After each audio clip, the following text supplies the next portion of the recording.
My name is Liz Alexander. I am currently a program facilitator for the YMCA Youth Safety Violence Prevention Program. So much of my work is with youth who have a relationship with the court system, who are gang affiliated or have been formerly gang affiliated. And some of the work we do is really around trauma, recovery, healing, and empowerment. So thank you all so much for joining us. I'm really excited about this conversation. The title of this panel is called Men Can Be Whole, Resisting Patriarchy in Order to Heal from Emotional Trauma, right? And so this panel was inspired by Bell Hooks, her book, The Will to Change, Men, Masculinity, and Love, where she explores ways that patriarchal culture or unhealthy masculinity keeps men from knowing themselves, from being in touch with their feelings, and from loving. And so the purpose of this panel will be to explore how patriarchy and societal expectations of masculinity can be harmful to the emotional health of men. So I am so excited about the brilliant men who have decided to participate in this conversation. To my right, got it. We have Chris Huff. Chris Huff is a native of Chicago. He received his Bachelor's of Arts degree from Oglethorpe University, a small private liberal arts school in Atlanta. Inspired by the ascension of then presidential candidate Barack Obama to the national spotlight, his interest to pursue a career in public service took form. Taking advantage of his liberal arts education, he created his own degree, titled Political Communication and Economic Development, which purposely integrated political science, economic communication, and urban leadership courses into one cohesive program of study that would prepare him to help advance socioeconomic and political initiatives that empower disadvantaged youth in Chicago. Chris recently finished his studies at the University of Chicago School of Social Service Administration, where he completed courses in both clinical practice and social administration. Building on his commitment to helping organize communities and engage young people in the political process, Chris currently serves as the Student Civic Engagement Coordinator for the University of Chicago Institute of Politics. And I'll just add that Chris is also a budding public official, so look out for him. Vote for Chris. Next to Chris, we have Jeremy Young. Jeremy Young is a motivational speaker and the founder of the youth organization Young Innovators of Chicago. He's a Chicago native, raised on the city's south side, and his experiences from living in and underprivileged communities and going to underperforming schools has helped him shape and structure the Young Innovators of Chicago. As a motivational speaker, he travels across Chicago and parts of the country, offering life-shifting workshops on a level you can understand. Be not conformed to this world. Got it. Be not conformed to this world, but be ye transformed by the renewing of your mind. In a Christ-centered environment, Jeremy serves as a catalyst connecting youth with mentors in various professions. His passion for youth has caused him to take a stance with them against the challenges that they face. His tagline, "Let us build our community youth by youth." Next to Jeremy, we have Dr. Obari Cartman. Dr. Cartman is a father, son, brother, uncle, thinker, writer, therapist, photographer, and drummer. He is a Chicago native where his cultural and educational foundations were firmly planted by several African-centered institutions and communities. He received his undergraduate degree from Hampton University and a PhD in clinical and community psychology from Georgia State University. Currently, Dr. Cartman works as a restorative justice coach for Chicago Public Schools and is the author of a soon-to-be-released book and mixtape that is a critical thinking guide for young Black men about relationships and manhood. And last but definitely not least, we have Diallo Kenyatta. Born and raised in Kansas City, Missouri, he has a diverse academic background which consists of allied health, diagnostic imaging, political science, and public policy. He is an eco-entrepreneur, co-owning a vegan catering and wholesale business, and has a master's in public policy. He has been engaged in the Black liberation movement since he was 14, where he works to unite and empower the Black community using grassroots methods and communal resources. He is currently the national coordinator for the Black Star Action Network International, an organization founded in West Africa and is seeking to expand its efforts in the U.S. He works for Pan-African economic and cultural development and social justice. Thank you so much, brothers. So, just for the context of this conversation, I'm just going to assume everyone has a general understanding of patriarchy, or should I give a definition? You should give a definition. Got it. I'll give a definition, right? So, patriarchy, for Bell Hooks, she says that it's a social and political system, right, that says men are endowed with the right to dominate and rule over the weak, and that dominance is maintained through various forms of psychological terrorism and violence. And as a result of this, men are dehumanized and incapable of giving and accepting love. And so when I say emotional trauma, I'm talking about deep emotional pain, right? And the ability to deal with that pain, and the ability to deal with that pain and to name that pain. So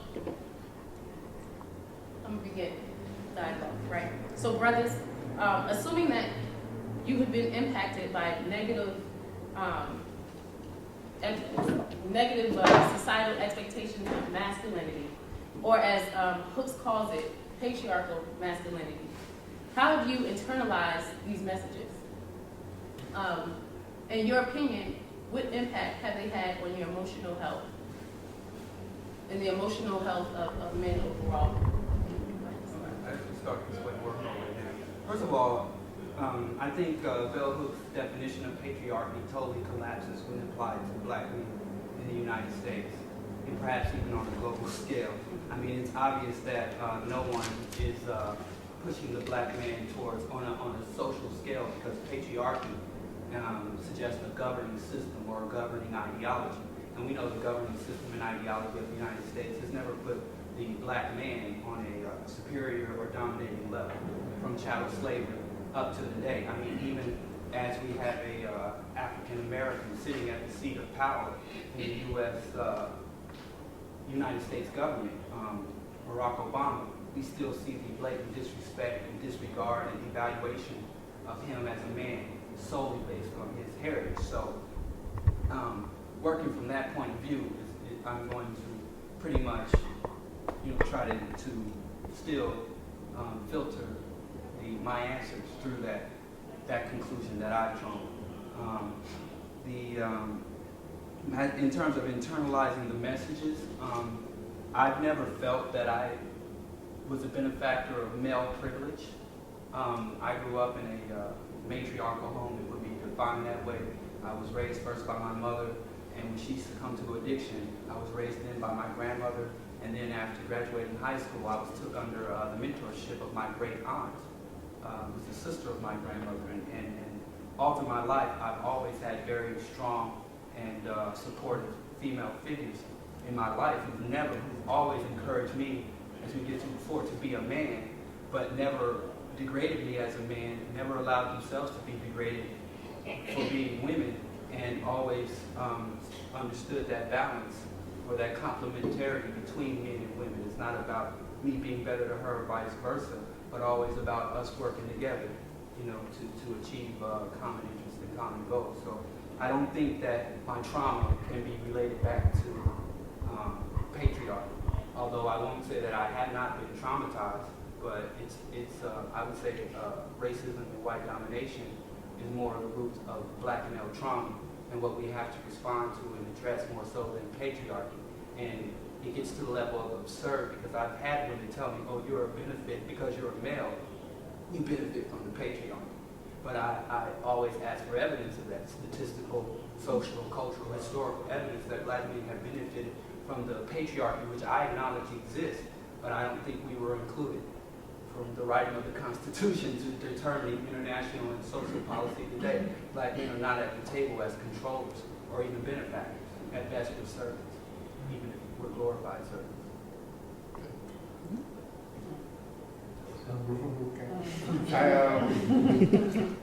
Piano is one of my favorite things. I love I got arrested a couple weeks ago. I was in Atlanta, and it's a long story. But the thing that's important to me about that story was being in jail for the first time, ever thinking about having to like stay. That was the first time I've been arrested. And so like, and there was a moment in there where I had to really think about sleeping in jail overnight and getting raped. Never in my life have I ever thought about someone like overpowering me physically and like inserting themselves into me. And I'm sure probably wasn't gonna happen probably because I watched too much TV, but like just being in jail made me think maybe I'll get raped tonight. This is crazy. And so, as I was telling that story to a woman friend of mine, she was telling me that she has that feeling lots of times. And for me, that's one of the things that I think is the teetering of the black maleness, that we're in the middle of a place where we have some power in some places, and sometimes it's the myth of power, perceived power, or like just physical power, and just in real basic kind of ways. But at the same time, in a context where we know real clearly that we don't actually have control. And so I think that black men have a very sort of a really nuanced understanding of what the hierarchy is like. Because in one way we're at the top, and in another way we're at the bottom. And so what happens when you go out into the world and you experience the hierarchy that Diablo clearly explained, but when you go back home, you feel like I can create a control over a household where I do exert a level of power, where I do sort of dominate, where I do am aggressive and I'm domineering and assertive in a way that feels like right now I feel like I'm the most powerful man in this house, or when I'm around young people, or when I'm around someone that has less advantages than me. So we sort of, in the experience of not having power, we try to find ways to pretend like we have power. And I think in those moments, we get really, really dangerous exertions of the myth of power. And I think the black man has a really sort of unique perspective about what that looks like. And so for me, when I think about the times in my life when I have tried to pretend like I'm in control and pretend like I have power, a lot of those times have been in relationships with women, and sort of growing up and being around, I've been in school my whole life, so there've always been lots of women around. I play drums, there's always African dancers, I do like artsy kind of stuff. So there are times in my life when I felt like I could be manipulative enough to have a bunch of women around and sort of have my way with them. Tell them whatever I wanted to tell them, spin stories, control dynamics, be emotionally sort of distant enough and detached enough, but intellectually be able to sort of, navigate a system in a way that I feel like I'm in control of it. And life always tells you real clearly and quickly when you think that you have a plan that there's something else that's guiding things. That there's always other factors that you can't always maintain. There's always something's going to pull the rug from under whatever sort of scenario and castle in the sky you sort of built for yourself. And for me, this happened several times in my life, and I felt like I had an idea of control and power and a myth of sort of dominance, but I was reminded real quickly that I'm kind of just in this. I'm vulnerable to the powers that be, the dynamics of the people around me, the uncertainty of what life is about.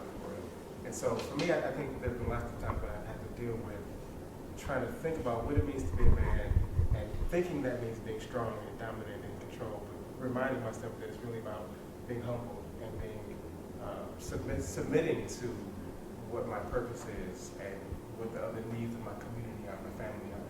I think there's a constant tension for black men in having to figure that out. So I'm gonna try to reel this back in a little bit.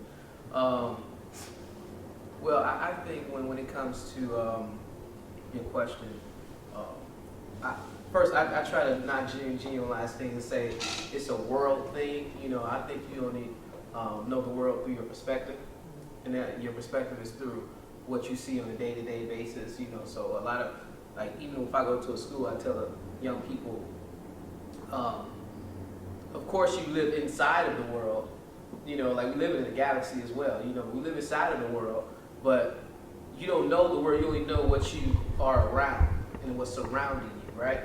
So I think that kind of forces people to become almost, I don't want to use the word slave, but almost like, I can't think of nothing else, but slaves to their environment and what witness on a day-to-day basis. So with that being said, of course, we do get into a situation in inner city, just coming from that vein, where being masculine means aggressive. You know, being masculine means the protector, the provider. You know, all of those the psychological box they put us in. You know, as far as, and I think you should. You know, as far as what is a man. You know, and I think it do pigeonhole us emotionally because of the simple fact that even I can think back when my father, you know, we'd get a whooping, right? And then if we crying a little bit too long, we being like, oh, you a girl, go on, get out of my face, you know? So it's like, even when he say, stop crying, you ain't no little girl. You know, so it's just certain things like that they put into your subconscious, like, that you just never forget as a man. Like, so men don't usually cry unless it's something very, very, very, very deep. You know, and it's like you usually don't let people see you cry. You maybe go in a corner or something like that, you know? Or you, on a defense, you know, men don't show emotion, you know, which does goes into the fact that if you go into a community, like Inglewood sort of say, I'm just be honest with you, you know, one, I don't dress like this when I'm going out there. Two, I'm not playing, you know, Hale Melvin and all the rest of those type of guys. I may play me some Chief Keef or whatever the case may be. I'm just being honest. You know, and if I stop at a gas station, automatically, you can ask her. I tell her not to even stop at gas stations at night. But when I stop at a gas station, if I'm in certain parts of the in the city, you got to put your mug on. You know, you got to put your masculinity on. You know, you can't show people that you're a prey. You know, as a man. You know, and we sometimes think females, as women, have a little bit lighter way of walking around, but as a man, the first thing I think about, if something pop off, I'm the one that's gonna get the most of it, you know. So that's the vein that we always come from, and I think it's a correct vein. You know, I don't necessarily think that that we just biblically we created the heads, and you know, just like how the level of the family goes. So it's almost a natural reaction, you know, because of how we groomed ourselves, so to say. If that makes any sense to you. I think that, I guess I'm going to be the one that goes a little bit more personal with the issue. I think I have definitely, I'm sorry, I feel like I have definitely been negatively impacted by the patriarchal system. I think in many respects, I think growing up, a lot of what you were talking about in terms of certain directions you're giving or roles that you're told that you're supposed to play as a black male within your household in terms of economics, in terms of making money, in terms of taking care of, you know, business per se, and really feeling as though you're not supposed to ask for help. I think I grew up under the idea that asking for help was something that, as a man, and particularly a black man, that's something you don't do. You figure it out on your own. And I think as a result of that kind of learning early on, I didn't seek out certain support structures that probably would have played a role in helping me become better. Maybe because of the trauma of the exposure to violence early on, maybe I would have been more likely to seek a psychologist or a therapist rather than trying to deal with the responsibility or the repercussions of the exposure on my own. I think in terms of that personally, it definitely had an impact on my development. I think it also had an impact on my development as I moved to different segments of society, moving up the socioeconomic ladder, when those norms are pushed back. And you get to environments, say at like a place where SSA, where it's a woman or female dominated area or female dominated discipline or academic space, and you're in this space with all of these women, and they are really challenging where they really challenge my preconception of what it meant to be a black male within that climate. And it's one of those things that's really difficult to articulate, but I think in terms of the question, I think it definitely had a negative impact. And it's something that I'm still working through to this day. Thank you. All of you had very rich comments. I wanted to get back to Diallo. To Diallo, I think you made it interesting. Your feedback is very interesting, right? Because you mentioned how this the whole, to use Obari's language, this myth of power, right? We talk about patriarchy and how you come to understand yourself as a Black man in the context, right? So my question is, for those things that that are involved, right, as a result of your understanding of your identity as a Black man in this context, right? How do you deal with your stuff? Mine. Like, how do you deal with your stuff? So in this context, how are you dealing with your emotional stuff, right? So you talked about racism, right? You talked about white domination. You talked about how Black men are servants, right? So how do you deal with those feelings? When it comes to racism, white domination, and oppression, to me, I take a technical approach to it.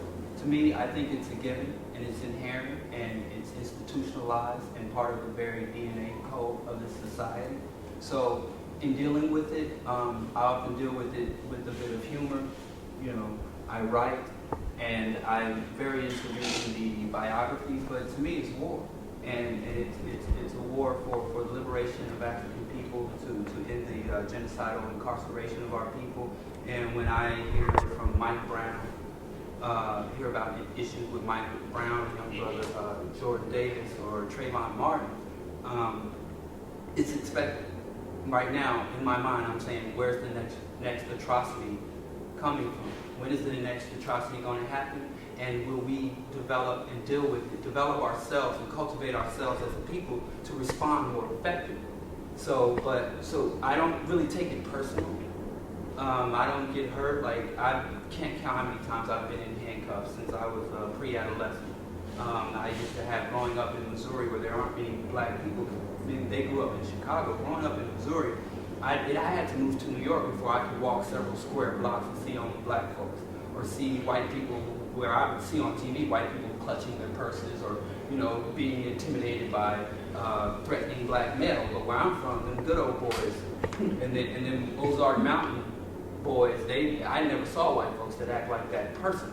They were very aggressive and assertive, and you knew the term minority wasn't just something you use in reference to Black folks. It's something that felt like they're all around us, and it's a lot more, you know, going over to Kansas and things of that nature. So in terms of the larger sphere, I try to deal with it from a technical aspect. I try to use my training, my research, and my study and come up with clinical and sober responses to organize, because I'm in a position of leadership and guidance, and I'm answerable to people. So I try to deal with it clinically.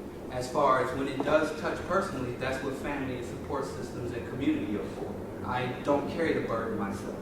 You know, I don't cry about it. But if I gotta talk about it, if I gotta cuss about it, you know, or rant about it, I have communities. I have my wife first and foremost, but I have brothers in the struggle, comrades in the struggle, that we can also, like, man, it's all effed up. Hell yeah, it's effed up. Yeah, it ain't no good. We're doomed. Yeah, ain't no future. We're done for. Okay, yeah, let's get back to work. So it's pretty much the same way I saw my relatives deal with it. You know, my grandmother went to church.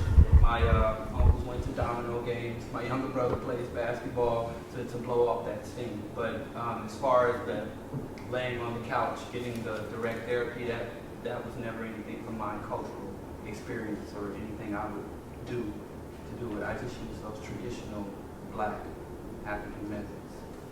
Got it. So diluting the pain and the issues through your community and your network. got it. Okay. One of the things that I hear in your comment is that, so you had several different coping strategies, right? You used to family. Okay, great. And masculine, they're all masculine. You run with the basketball, you shoot some people up on Xbox, you call your partners and talk to them about it.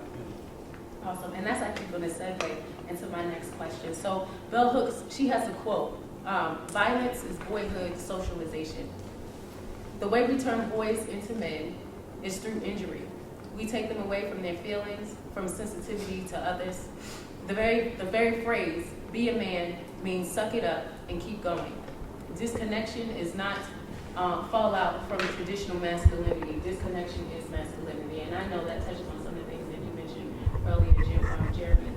So my question is, and I know you gave some examples, but just thinking back to your own experiences growing up as a boy child.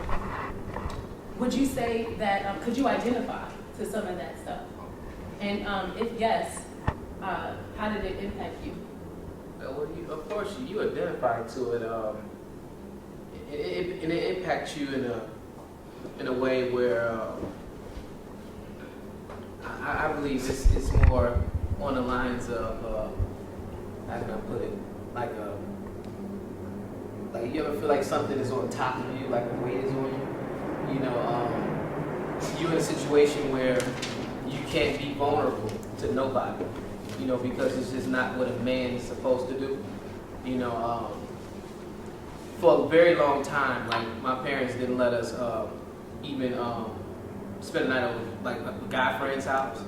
You know, it's just like that's not what we do. At least if anything, you go to their house, then you come back home at night. You know what I'm saying? I'm like, I just want to go spend a night over there. You know, like this is what everybody's doing. I want to have fun. Like, what do you think is going to happen? You know, ain't no boys gonna sleep all in one bed together. You know.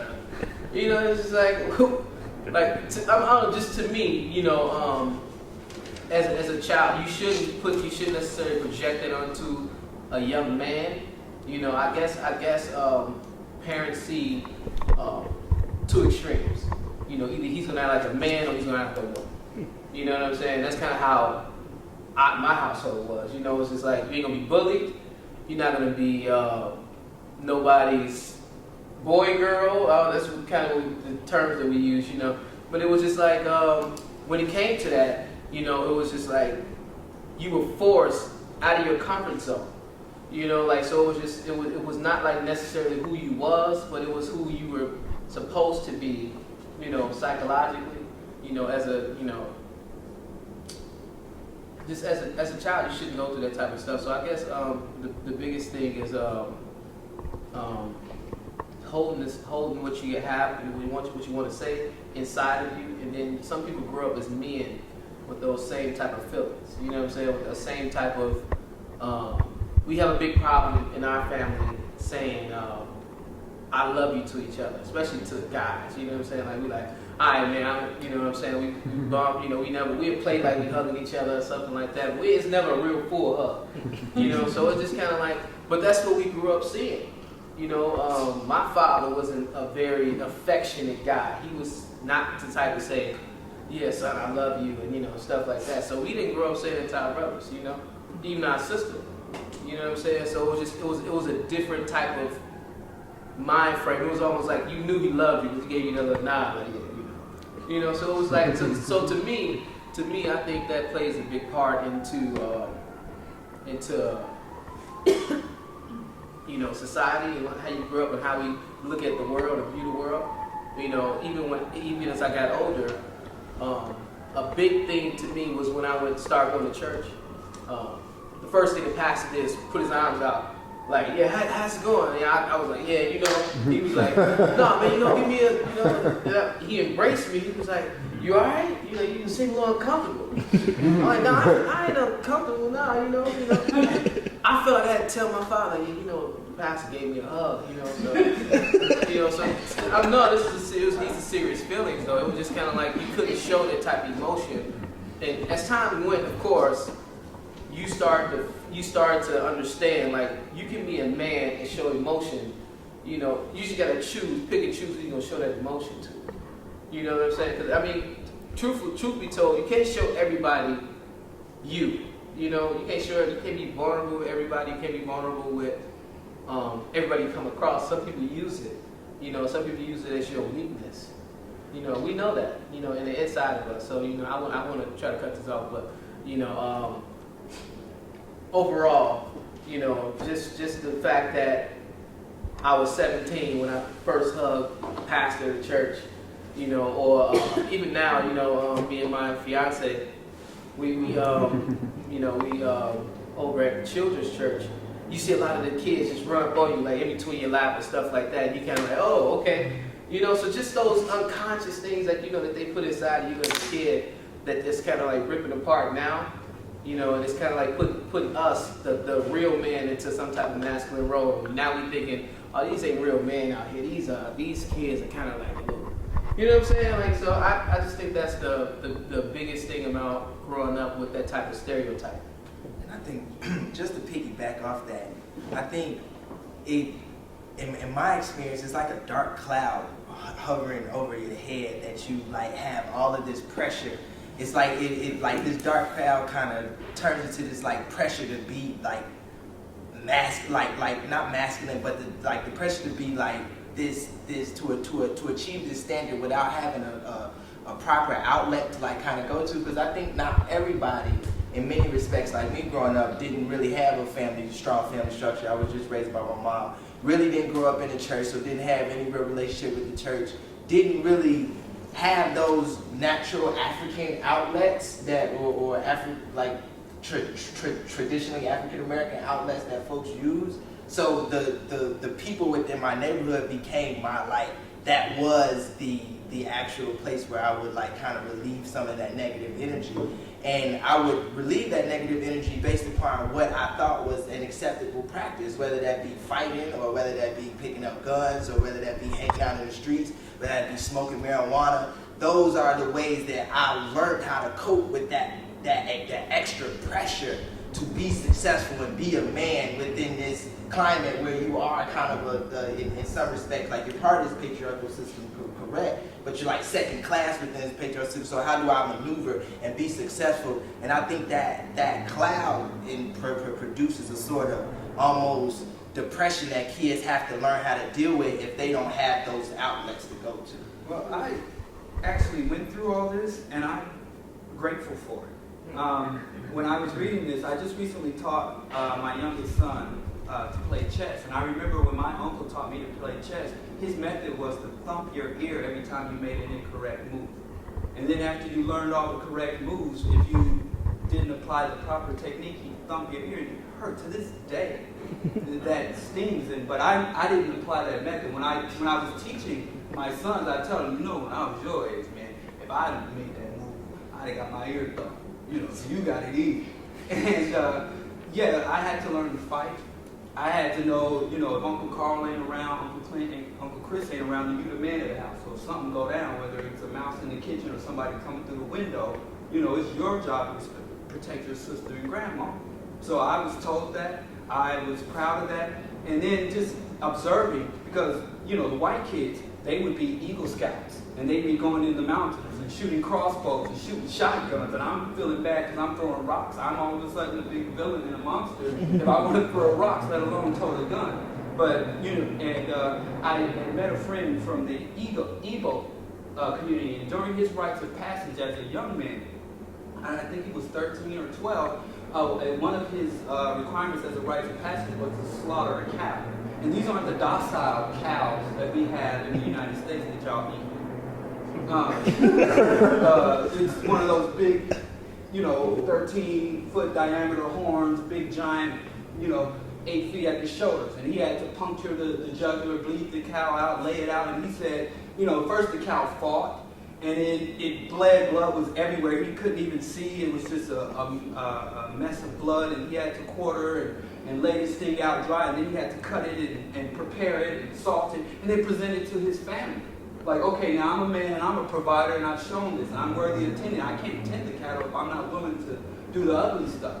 So, and I'm like, wow, I wish I had something like that. But as I walk through my, being marched down the street, like, you gonna fight me, or somebody messing with your brother, you gotta step up and take that way. Okay, you get a little job, okay, go buy your sneakers, go buy your cassette tapes. But you gotta throw a little in for toothpaste and deodorant too. It ain't just kitty stuff anymore. So that socialization, even through violence, I think was healthy if it's processed properly. If you are within your proper cultural context, I think saying that as a black man, I'm a member of an oppressed group, of a hounded group, a group that has yet to reach its proper station in this society or in the world. So there's certain skills that a male needs, and the capacity to ingest and digest violence. To when violence is presented to me at the gas station or in the streets or in my home, I don't seize up. I'm familiar with this. and I know how to engage this and navigate it and get a desired outcome, whether that's a cessation of violence or enacting superior violence to end the threat. So I think if black men, we've been told our violence is bad, and we're the criminals of society. Now, we don't have any aircraft carriers. We don't have any drones flying over other nations. You know, we haven't committed genocide on every populated landmass of the world. There's some people who've done that. It ain't us. I mean, we've been enlisted and constricted in those actions, but we've never directed those actions. But we're the ones who are supposed to pretend, make other people feel secure in our presence. When nobody's saying, oh, wow, some black men are here, let's do some things not to make them feel insecure or upset. So I think if we embrace the conditioning and refine it, the problem is we don't deal with it properly. Meaning that there's going to be violence, and we need to be socialized into violence and trained on how to engage violence. But we don't formalize it. Like if there was a formal rites of passage, and we say, hey, you have to be a warrior. Not just a soldier that moves on orders, but a warrior that can be self-directed to use violence effectively. Because violence is going to be a part of our lives as black men in the United States. I don't know what monastery or what escape. We tend to escape within our minds and we define it. Like, okay, I'm a nonviolent person. I live in peace. When the very clothes you wear, made in Bangladesh, your clothes came to you through violence. The devices that we use, the coltan that came out of the Congo. So our little cell phones are saturated in violence. The fact that we live in this first world nation and have the comforts that we have is a result of great violence. So our lives are saturated with violence. So you're not going to escape the violence. But what you can say is, I'm going to create a sterilizing distance from the violence that makes my life so comfortable. You know, people don't even want to know where their meat comes from. They don't want to know what they do with the slaughterhouse. 3 years free of violence. So I think black men, we need to embrace violence, not be stigmatized for embracing violence, cultivate violence and cultivate warriorhood as much as we cultivate our intellects or our spiritualities, if you're so inclined. I think one of the things that I hear Yala saying is that there is such thing as masculinity that is real, but there's also such thing as hypermasculinity. And that through the intellectual conversations, I think black men have now felt comfortable really embracing what it means to be a man for real. And so the things that we're talking about being socialized in seem to be deficiencies in black maleness, because a lot of these conversations are anchored from the perspectives of women. So Bell Hooks writes a book about manhood, and then, you know, and you're facilitating a conversation and thinking about questions about manhood, but those are centered from an experience of a woman, and which is a different experience in the world. There's, you know, fundamentally different things that men and women are. And I think that impacts how we sort of understand how these conversations are happening. And so one of the things that I've become clear about as a man is that there's a difference still between how I express my emotions and how I feel my emotions. And so women want an expression of emotions that's palatable to them, they understand, they're comfortable with. But I feel lots of emotions. I might not say it in the same way. I might not say I love you, but like my fist bump expresses it in the same way. But a woman will want to see it in the way that they're comfortable seeing it. If they don't, then the book comes out and says there's something wrong with the way black men are being men. There's something wrong with the way they're being emotional. They're not expressing it in the same way that I'm comfortable with. So we have to, for ourselves, have our powwows and be comfortable with how we express sadness and anger and fear. And it might not look like crying. And that's okay. And I think that in the space where it's okay that a father tells his son to not cry because it's not useful, but to figure out what it was where did you stumble, and to think through how do you avoid getting hurt again, which isn't necessarily taking the validation of the sadness away, but you know, you can be sad, you can be afraid, but like don't cry. And I think that women want us to cry in public and be vulnerable and share and do the kind of stuff that women are comfortable doing. And we do it in a way that just looks different. You know, y'all see us and we're playing sports, or we might be playing cards, or I can have a 5-second interaction with him if I heard he had some troubles or lost a parent or something like that. Just like a dap could express the same thing a 2-hour conversation a woman could have, and it just looks different, and which is different than it's deficient. And I think there's a very easy narrative that the way black men are it's wrong is a very easy sort of thing for people to accept it. Black men are dogs, black men are wrong, there's something wrong with everything that they do. And I think a lot of intellectual conversations come out of that idea. And I think there may need to be more sort of strong to reclaim for us what it means to have brotherhood, to have emotions, and to show it in a way that we're comfortable with, and not, you know, be apologetic about that. Can I? Because I mean, I understand exactly what you're saying, but I do feel like when it comes to first, I don't want to ignore the fact that women don't want like a sensitive dude. Like some people do. Like maybe there's some, you know, I've yet to kind of meet somebody that's just like, come on, baby, cry on my shoulder. You know what I'm saying? You know, every time something happens, like, hey, you know what I'm saying? You can't do that. Like just like. Honestly, you know what I'm saying? I know it's the book, she wrote it, you know, but like, seriously though, like, you know, that's not necessarily what you want to see your husband do. You know, like, girls put you in the friend category because of stuff like that, you know what I'm saying? So it's just like, no, seriously, when it comes to women want, I don't necessarily think they want to see their man, because we think you usually see crying as a weakness. You look kind of weak when you're doing it, you know. So it's kind of like you see your man crying. You're like, okay, is this the man that's gonna, when somebody run up in here, because her father used to do it. You know, she can trust her father like that. You know, but if somebody run up in this crib, is it gonna be me and the kids fighting him off, and then because I know he ain't a fighter or nothing like that. But, you know, he can be in the corner. He gonna dial 911 because that's his position he play. So I could just go up in the front and I'm gonna protect my man. And he gonna be in the car. He can dial 911. I'm gonna get the kids, and I'm gonna run out. And that's not how the chain reacts. That's not how the chain goes. You know, it's gonna be I'm in the front. Y'all go call 911. Y'all do something. You know, but I'm gonna come out dead, or he's gonna come out dead, and y'all gonna be alive. Something gonna happen. You know, so that's just our mind frame. You know, and I don't think our fathers are wrong for raising us that way. You know, because that's just what it was. You know, my father even told me. My father used to drink a lot. You know, he was like, listen, son, I know I can be unruly sometimes, but you at that age now where he was very honest, my unruliness shouldn't fly with you no more. You know? Like, it shouldn't be like a tuck your 12 between your legs and go in a room when I'm obnoxious. You know, like, no, you have to be that reasoning. Like, when I see you be that reasoning and say, okay, because my father would never disrespect him.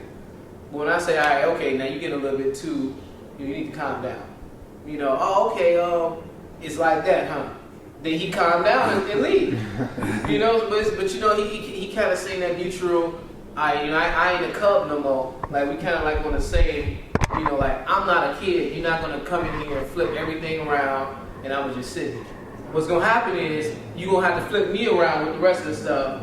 And then in the meantime, between time, we both gonna come out with some scars. It's not gonna be comfortable in the morning. You know what I'm saying? So, and I think that's like that's a good thing. You know what I'm saying? As far as raising your men in that sort of realm, because that's what we're supposed to be. And this is a violent society.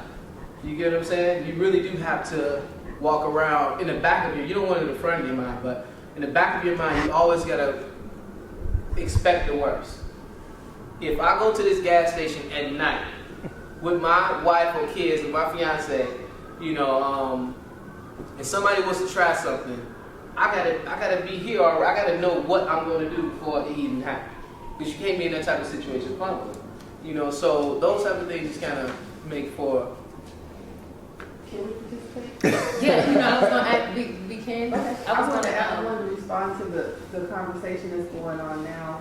And I think we're talking about self-defense and inculcating the idea of self-defense within our families and within our communities. And so I'm just throwing this out to the panel. Women need to have that same sense of being able to protect themselves when you're not around. So what's different? What's the difference? Like, how is it different for a woman to, and why don't we teach our girls and women this idea of self-defense? Why is that not a communal-wide idea? Why do we accept the idea that it's primarily the man's role? Our communities are we have different kinds of structures and families. We have, you know, families of choice, people who don't have, men in their lives that they're close to. So why are we accepting the idea that that's primarily the man's responsibility? Well, I don't take that position at all. Really, one of my governing positions is there's no hierarchy among slaves. And when an oppressed people are oppressed, I can say, I'm the man, I run the house. And then I got to go to Gerber to feed my son.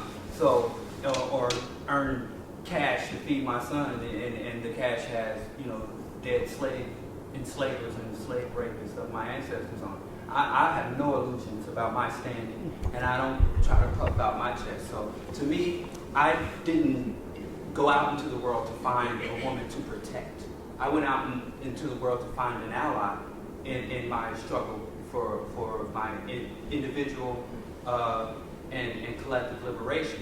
So when I go out and buy a set of boxing gloves, then I want to her get a set of boxing gloves. If I go out and shop for a revolver, then I want to get hers. Then maybe yours can be, you can have the pearl handle revolver, or you can get a lower caliber. Then I will buy, but you're going to have yours, because when I'm gone, then you are the protector. So, my wife is a warrior. My wife is a scholar. She's everything that I am, but I don't expect her to be the way I am. I'm physically a little bit stronger than her. I can do more push-ups. So the way I engage it, but I respect women's power. In fact, I think it's absurd to pretend like women are passive victims in need of our protection and what we provide to them. That's never been our culture. That's never been from our ancestors on the continent to our time in the plantation, to our time under Jim Crow, to our time of post-racial racism. That's never been the black woman's role, where the woman sat at home in an apron, leave it to Beaver type. The woman always had to help the black man and fight alongside. Fannie Lou Hamer, Chelsea McIntyre, Dr. Chelsea McIntyre, Harriet Tubman, all the way to Nana Asantewa. So those are the women and the type of qualities I look for in my wife and the women I work with. I'm sorry to suggest that, so maybe the title is causing us to strictly speak from the male point of view, but that's not, I don't think anyone's point of view that the women. No, I think we all agree with that. But that I think raises a question for me about roles. We talk about roles, and I think that there's something very peculiar about black men trying to figure out what our place is in this thing.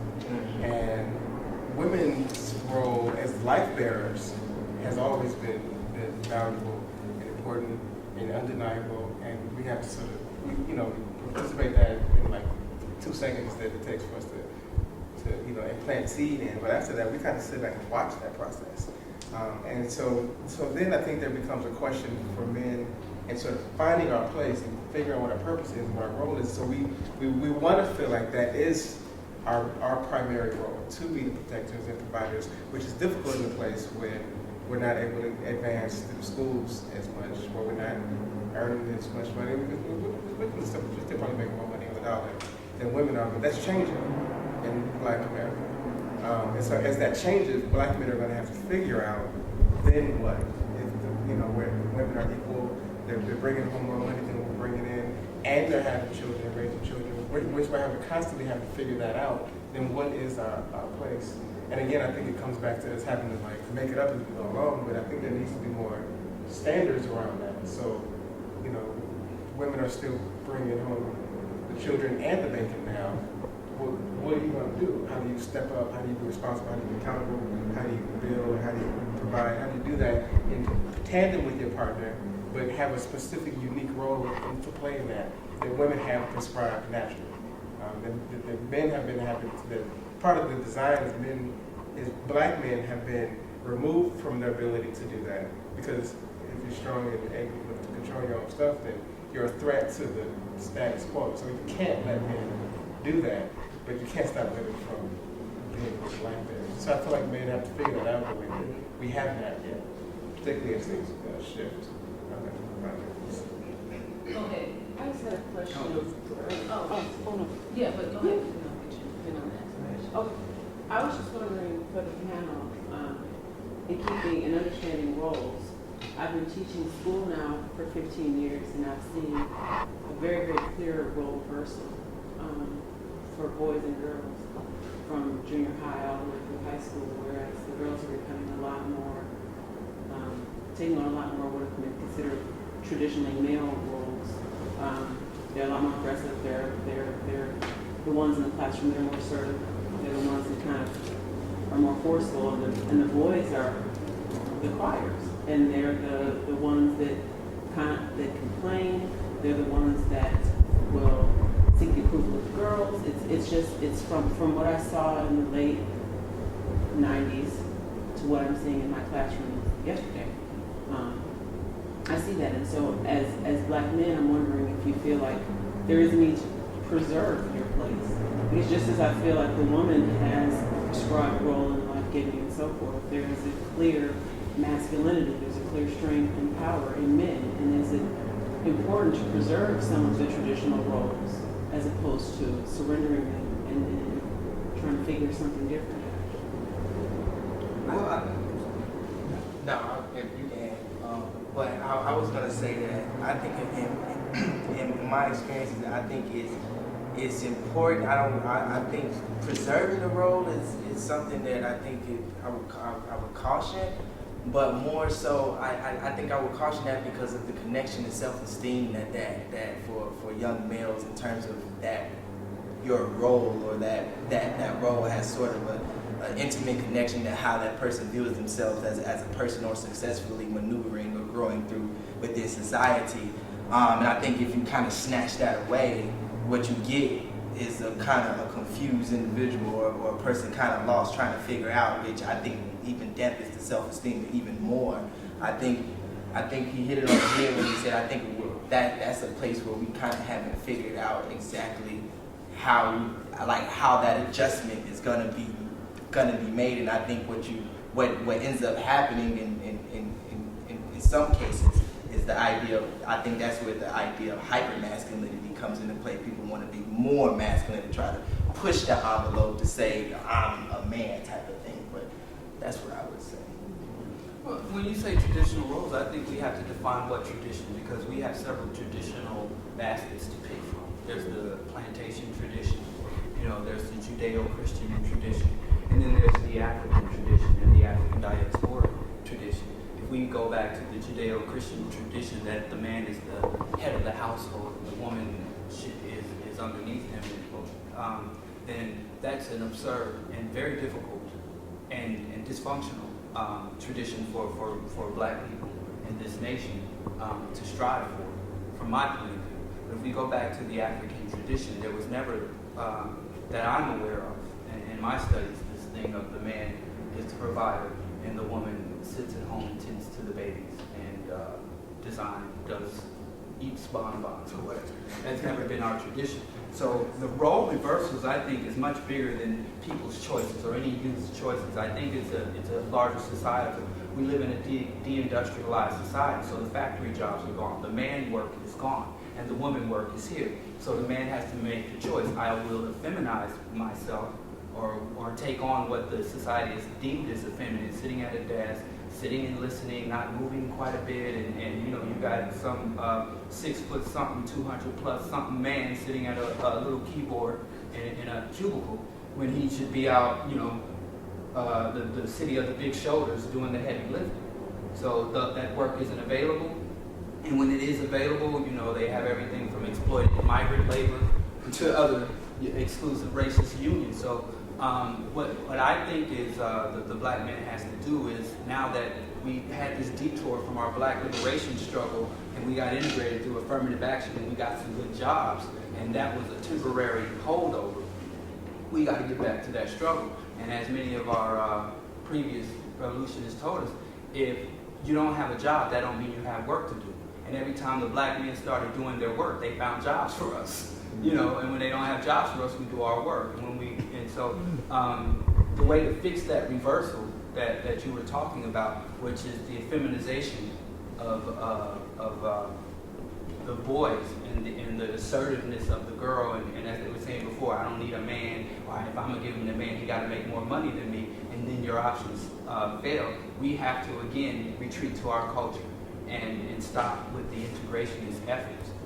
because if we go with integration, then it will be dysfunctional for us, because we're trying to fit our square mentalities into a round societal paradigm.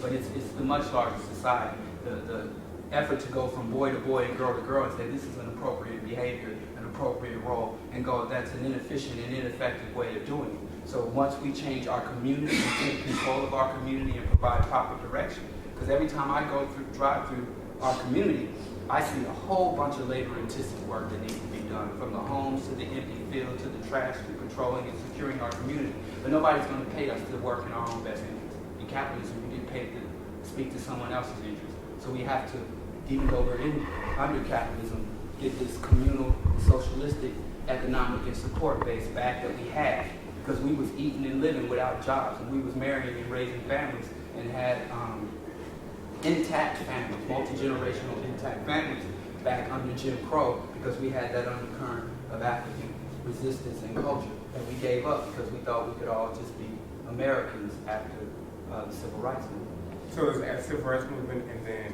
crack in the 80s. I think you can see the numbers tracking the families where I think we're like 70% single mothers in the house. So one of the things that I think might could speak to the changing dynamics between parents and what children turn out to be like is the women are modeling their mothers who are heading the households now.